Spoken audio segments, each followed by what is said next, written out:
Halo Sobat Ji, balik lagi dalam acara podcast 12 Pas, diskusi asik berbagi pengalaman dan wawasan seputar pengelolaan sumber daya manusia.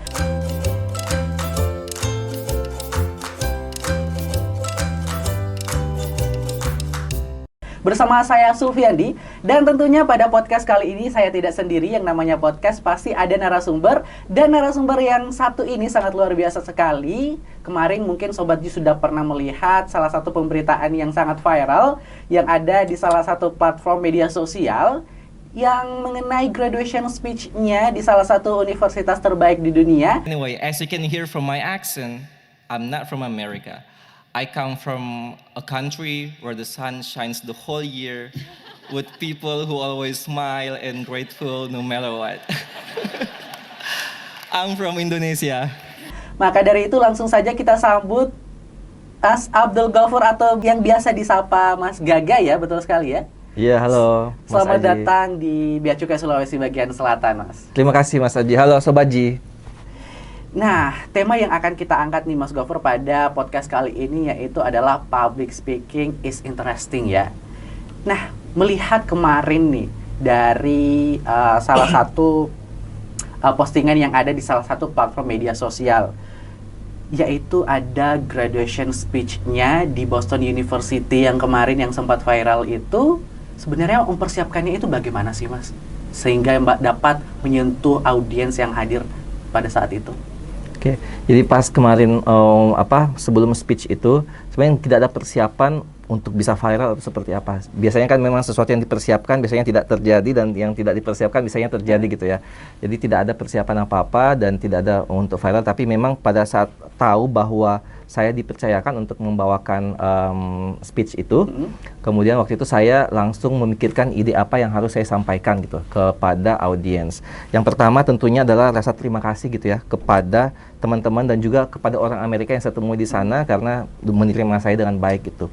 Yang kedua tentunya adalah flashback masa-masa saya selama kuliah di sana gitu, dan juga melibatkan teman-teman. Karena graduation speech itu bukan speech tentang saya, tentang kita, tapi tentang kita satu angkatan gitu ya. Jadi harus ada unsur seperti itu. Saya buat itu, dan saya tahu bahwa pada saat kita ingin menyampaikan suatu ide, yang paling penting adalah story, ada storytelling sebagai backbone dalam cerita yang akan kita sampaikan. Di situ saya memasukkan unsur sebagai orang Indonesia yang setengah putaran bumi gitu ya, tinggalnya dari Amerika.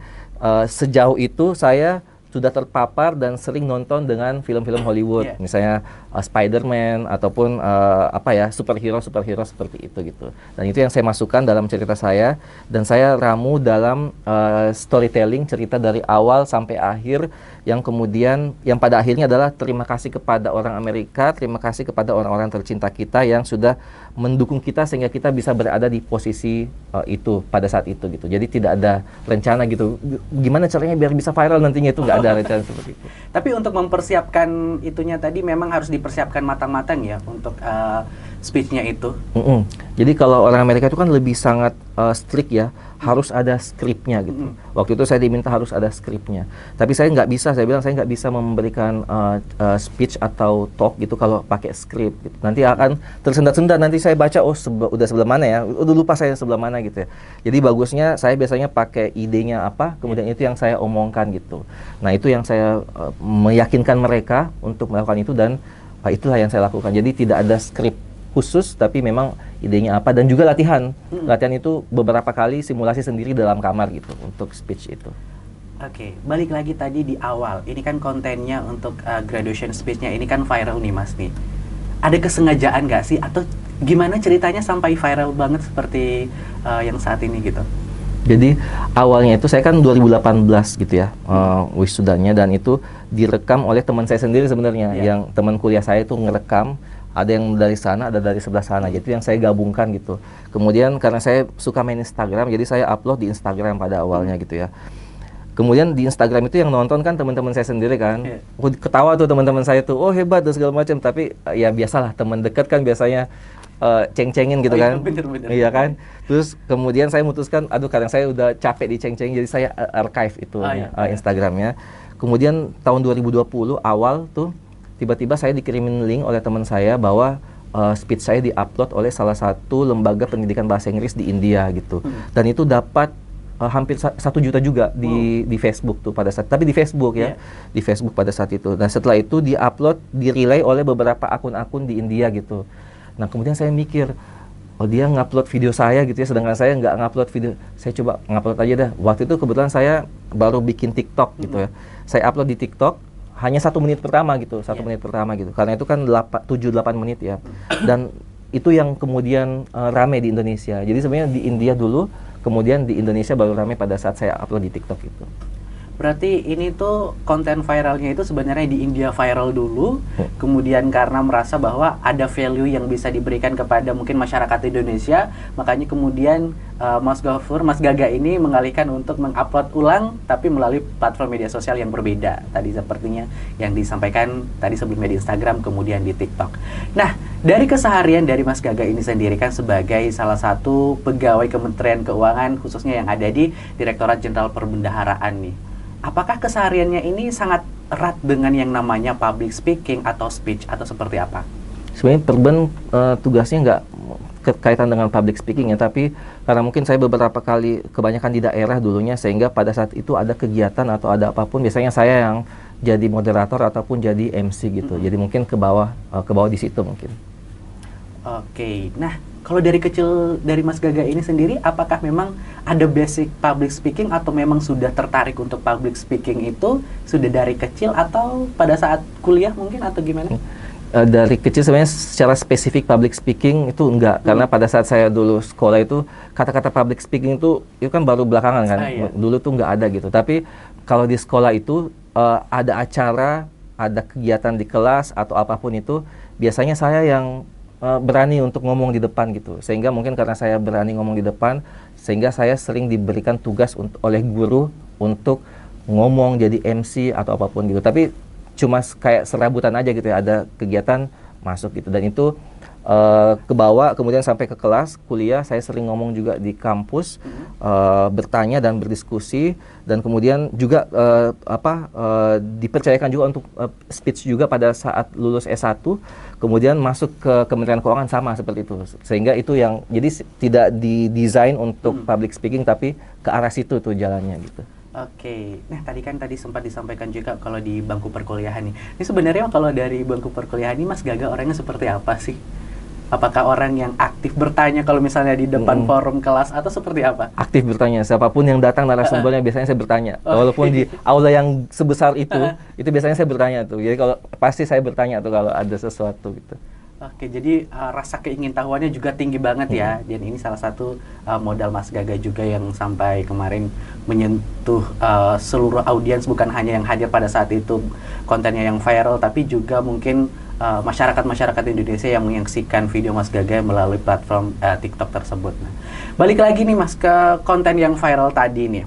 Opportunity yang sudah didapatkan dari adanya viral itu apa nih?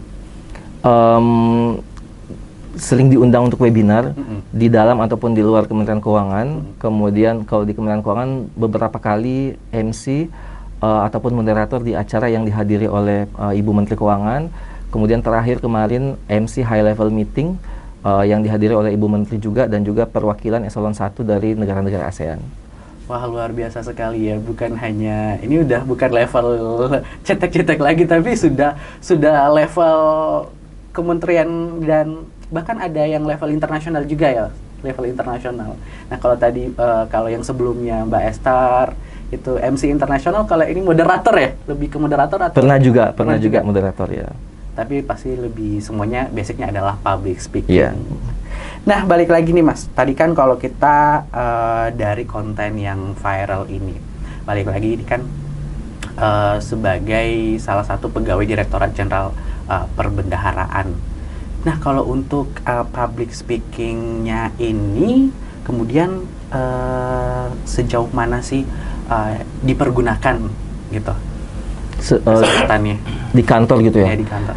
Sangat berguna ya, karena di kantor itu kan yang ada itu kita bukan diberikan tugas kemudian langsung melaksanakan, tapi lebih banyak kepada apalagi saya sekarang di kantor pusat ya, banyak kepada kita bertemu orang, berdiskusi, di sana maunya apa, di sini maunya apa, dan kita ngomong dengan cara baik-baik, bagaimana caranya kita mendapatkan sesuatu value yang sebanyak-banyaknya kepentingan kita, tapi tidak kemudian menjatuhkan kepentingan orang lain. Nah itu, menurut saya itu public speaking juga. Pada saat kita ngomong di dalam rapat, itu juga public speaking gitu. Jadi itu sangat berguna juga untuk mendukung kerjaan saya di Kementerian Keuangan.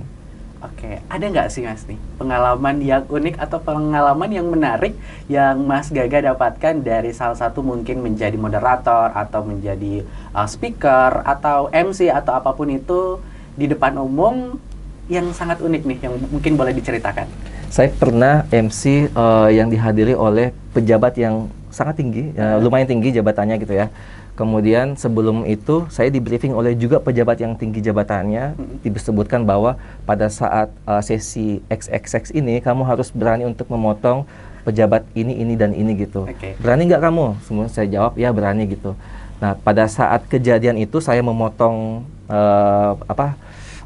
penjelasan dari salah satu pejabat itu.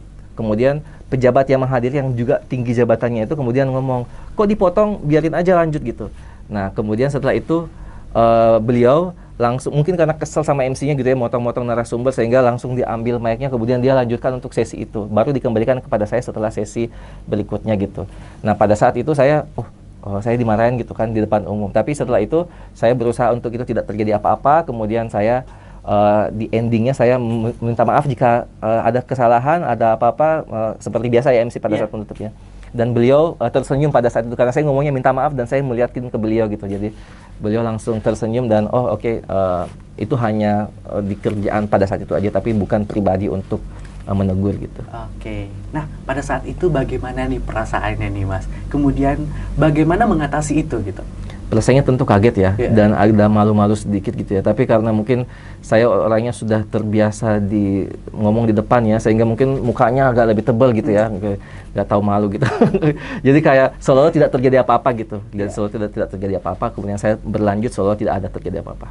Baik, sangat luar biasa sekali ya. Nah ini mungkin pertanyaan terakhir nih buat Mas Gaga, dan mungkin ini lebih ke best advice dan juga worst advice-nya yang mungkin bisa di-sharing juga kepada Sobat Ji yang menyaksikan podcast ini. Boleh nih Mas. Best advice itu saya pernah dengar, kalau nggak salah Najwa Shihab bilang, panggung itu tidak diberikan, dipersembahkan, tetapi direbut.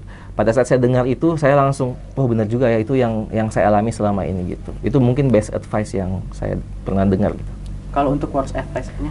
Worst advice itu saya pernah dengar dari salah satu dosen saya di, saya punya banyak kampus gitu ya, jadi ada salah satu dosen saya di salah satu kampus gitu, yang menyatakan bahwa belum saatnya orang Sulawesi memimpin. Di situ tuh saya langsung, oh enggak, saya nanti mudah-mudahan nanti saya bisa untuk memimpin gitu ya, walaupun saya bukan orang mayoritas orang Sulawesi, tapi saya bisa memimpin untuk level yang lebih besar gitu. Semoga kedepannya bisa semakin sukses ya Mas ya. Baik, mungkin tadi itu menjadi pertanyaan terakhir untuk podcast 12 Pas kita pada kesempatan kali ini. Kami ucapkan sekali lagi terima kasih kepada Mas Gaga sudah berkesempatan hadir, menyempatkan hadir pada kesempatan kali ini. Kami ucapkan sekali lagi terima kasih telah hadir di Sulawesi bagian selatan. Terima kasih. Dan kami ucapkan juga terima kasih kepada Sobat Ji yang telah menyaksikan podcast ini. Kami pamit undur diri, terima kasih dan sampai jumpa di episode berikutnya. Bye-bye. Bye-bye.